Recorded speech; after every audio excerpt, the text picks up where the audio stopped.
नमस्कार मित्रों। हम लोगों को इतिहास में पढ़ाया गया कि पहले हम असभ्य थे। ज्ञान का अभाव था, शिक्षा का कोई स्तर नहीं था, जंगली थी, सुसंगठित जीवन शैली नहीं थी, हमारे पास कोई जीवन सिद्धांत नहीं था, कोई चिकित्सा पद्धति नहीं थी, कोई शिल्प या कलाकारी नहीं थी, नगर निर्माण पद्धति नहीं थी। इनफैक्ट हम लोग पूरी तरह से बर्बर और असभ्य ही थे, जबकि वास्तविकता इससे परे है। हम लोग इन 2000 सालों में खुद को क्या साबित किए हैं, इसका परिणाम अभी हमारे सामने है। हम लोग सबसे पहले बात करेंगे 2000 साल पहले के इतिहास को और इसके बाद के इतिहास को। दूसरे शब्दों में एडी और बीसी अर्थात यीशु मसीह के जन्म के पहले के इतिहास और उनके जन्म के बाद के इतिहास को खंगालेंगे, समझेंगे।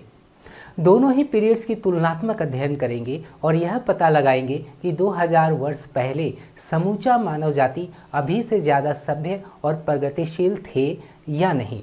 2000 वर्ष पहले मानव जाति ज़्यादा सुसंगठित और विचारशील थे या नहीं। 2000 साल पहले यही मानव जाति प्रकृति के साथ सामंजस्य बैठाकर चलते थे या नहीं, या अभी की भांति उस काल में भी जलवायु परिवर्तन हो रहे थे, ग्लेशियर पिघल रहे थे, दुर्लभ जंतु और वनस्पति अभी की भांति विलुप्त हो रहे थे या नहीं। 2000 वर्ष पहले भी अभी की ही भांति जनसंहार हुआ करता था या नहीं। चले प्रयत्न करते हैं इसे समझने का। मित्रों, सारे प्रश्नों का जवाब मानव जाति द्वारा विकसित किए गए सभ्यता में है। सभ्यता एक सुसंगठित सभ्य समाज को कहते हैं, जहां सामाजिक तारतम्यता हो, खुशहाली हो, मजबूत शासन प्रणाली हो, प्रकृति के साथ विवेकशील सामंजस्य हो। इस तरह की सभ्यता विश्व में कई जगहों में विकसित हुई। लगभग 2500 वर्ष पहले रोम की सभ्यता विकसित हुई, जो 1000 वर्ष तक फलती फूलती रही। पौराणिक युद्ध के देवता मंगल ग्रह के 2 जुड़वा बेटे रोम्यूलस और रेमस ने स्थापित किया। रोम इसी सभ्यता में गणतंत्र भी बना, जो पूरे विश्व के लिए महत्वपूर्ण योगदान था। साथ ही साथ उस समय 2000 साल पहले आश्चर्यचकित कर देने वाला रोमन इंजीनियरिंग का एम्फी थिएटर का अजूबा देखने के लिए भी मिलता है। इस एम्फी थिएटर में 50,000 से भी ज़्यादा दर्शकों के बैठने की व्यवस्था थी। बाहरी आक्रमणकारियों से खुद को बचने के लिए हिड्रियन वॉल की संरचना खड़ा किया गया, जो अपने आप में इंजीनियरिंग का कमाल था। वे प्रकृति पूजक थे। वे कई सारे देवी देवताओं की पूजा किया करते थे। वे नदियों, पहाड़ों, पेड़ों इत्यादि की पूजा किया करते थे और इन सबों के साथ सामंजस्य बैठा कर चलते थे, जिससे इनको अपने इतिहास में कभी भी प्रकृति की तरफ से कोई परेशानी नहीं झेलनी पड़ी। जैसा कि आज अभी सारे विश्व में जलवायु परिवर्तन, ग्लेशियर का पिघलना, जीव जंतुओं, वनस्पतियों के विलुप्त होने की घटना को दिन प्रतिदिन सुनने को मिलता है। विश्व स्तर पर बड़े बड़े कॉन्फ्रेंस जैसे क्योटो प्रोटोकॉल इत्यादि हो रहे हैं, ताकि प्रकृति के साथ मानव सामंजस्य बैठा सके। आज की यह कैसी सभ्यता है जो पहले प्रकृति का विनाश किया और कर रहा है और दूसरी ओर उसे संरक्षित करने का झूठा दिखावा कर रहा है? यह कैसी सभ्यता है? खैर, हमें यह भी जान लेने की आवश्यकता है कि इतना समृद्ध रोमन सभ्यता आखिर विलुप्त क्यों हो गई।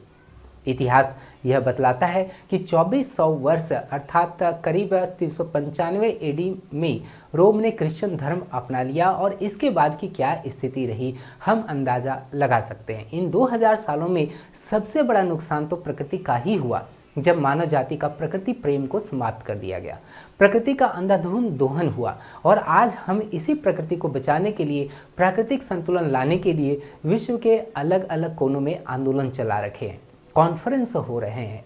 ये कैसी सभ्यता है, ये कैसी संस्कृति है जिसमें सबों को ले चलने की बात ही नहीं है। खैर, चले अब बात करते हैं ग्रीक अर्थात यूनानी सभ्यता की। यह सभ्यता रोमन सभ्यता से भी पुरानी सभ्यता है, जो 4500 वर्ष पहले विकसित हुई थी। इस सभ्यता के लोग भी प्रकृति पूजक थे। जियस, हीरा, एरीज, अपोलो, एथीना इत्यादि पौराणिक देवता थे। यूनानी सभ्यता के दर्शन, चिकित्सा, भवन निर्माण शैली, साहित्य और शिक्षा, खगोल शास्त्र, राजनीति शास्त्र, हर विषय में वे अग्रणी थे। अग्रणी विद्वानों में पाइथागोरस, आर्किमिडीज, सुकरात, प्लेटो को कौन नहीं जानते हैं। उन्हीं के ज्ञान का प्रसार पूरे यूरोप में हुआ। रोम की सभ्यता भी इन्हीं के ज्ञान से आलोकित हुए थे। वे जानते थे कि कैसे प्रकृति और मानवों के बीच सामंजस्य बैठाया जा सकता है। उन्हीं के दायरे में वे रहकर नए नए खोज और आविष्कार कर पाए थे। किंतु क्रिश्चियनिटी के आने से यह सभ्यता टूटती चली गई, क्योंकि इस दर्शन में यह नहीं बताया गया है कि मानव कैसे प्रकृति से जुड़े रहे और सामंजस्य बनाकर चले। इस तरह से कैसे कह सकते हैं कि पहले मानव जाति असभ्य थे और अभी ज़्यादा सभ्य और सुसंस्कृत और सार्वभौम है। चीन की सभ्यता में भी हम सेम चीज़ पाते हैं। 3500 वर्ष पहले इस सभ्यता ने अपनी नींव रखी थी। वे युद्ध कौशल में काफ़ी माहिर थे। कपास, बारूद, पेपर, अल्कोहल, तोप इत्यादि इसी सभ्यता की देन है। कन्फ्यूशियसवाद, ताओवाद इत्यादि इनका अपना दर्शन है जो लोगों को सभ्य और सुसंस्कृत बनाता है। यह सभ्यता लोगों को प्रकृति से जुड़कर आगे बढ़ने की सलाह देता है, न कि इसका अंधाधुंध दोहन करके। माओ त्से-तुंग ने अपनी ही चीन की जो दुर्गति की वो हम लोगों से छुपी नहीं है।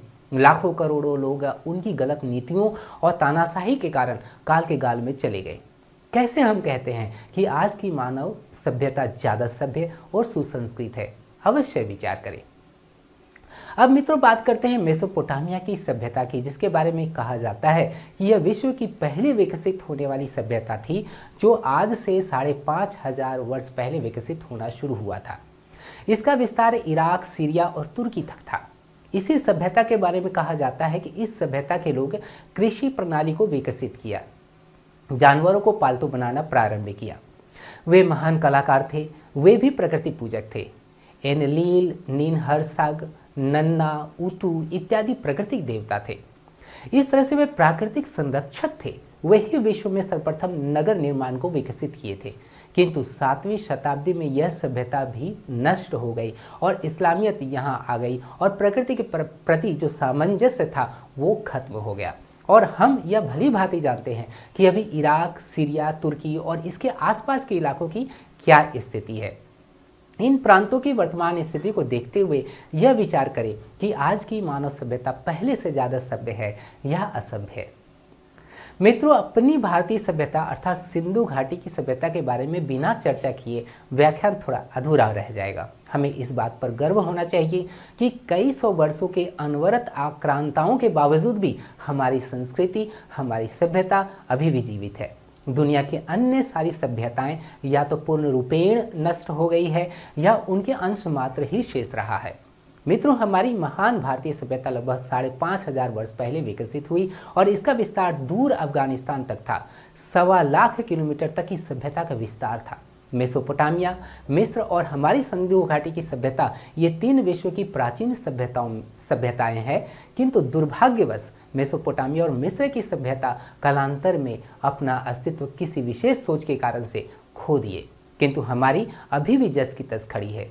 हमने बाहरी सोच को आने तो दिया किंतु उसे अपनाया नहीं। वेद और पुराण इस सभ्यता की ज्ञान पुस्तकें हैं जो प्रकृति से प्रेम करना सिखाते हैं, उससे कैसे सामंजस्य बैठाना है सिखाते हैं। हर एक पहाड़ी या पहाड़ पर मंदिर का स्थापित किया जाना उनके सम्मान के साथ ही साथ उनके संरक्षण की भी बात करता है। वनों, नदियों इत्यादि का पूजा जाना उनके संरक्षण से जुड़ा हुआ है। किंतु मित्रों, ऐसा नहीं है कि हम लोग अपने मानवीय मूल्यों को भूले नहीं है, अपनी सभ्यता को नहीं भूले हैं। निजी स्वार्थों ने जंगलों को नहीं काटा है, नदियों को विलुप्त नहीं किया है, पहाड़ों को नष्ट नहीं किया है।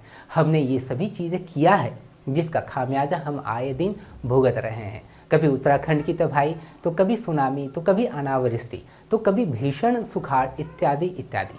अतः हमें यह समझने की आवश्यकता है कि अपनी पुरातन सभ्यता को, अपनी संस्कृति को, अपनी विरासत को, मानव मूल्यों को, ताकि प्रकृति के साथ हम सामंजस्य बनाते हुए प्रगति कर सके, आगे बढ़ सके, ताकि हमारी आने वाली पीढ़ियां हमारा कृतज्ञ रह सके। एक को छोड़कर दूसरी चीज को पकड़कर आगे बढ़ना प्रगतिशील सभ्यता की निशानी कभी नहीं मानी जा सकती है। अतः मित्रों, प्रकृति से प्रेम करें और प्रकृति के बदले में वे सभी चीज़ें हमें देंगे जो हमें इस विश्व में अस्तित्व रखने वाले सभी जीवों को आवश्यकता है। नमस्कार।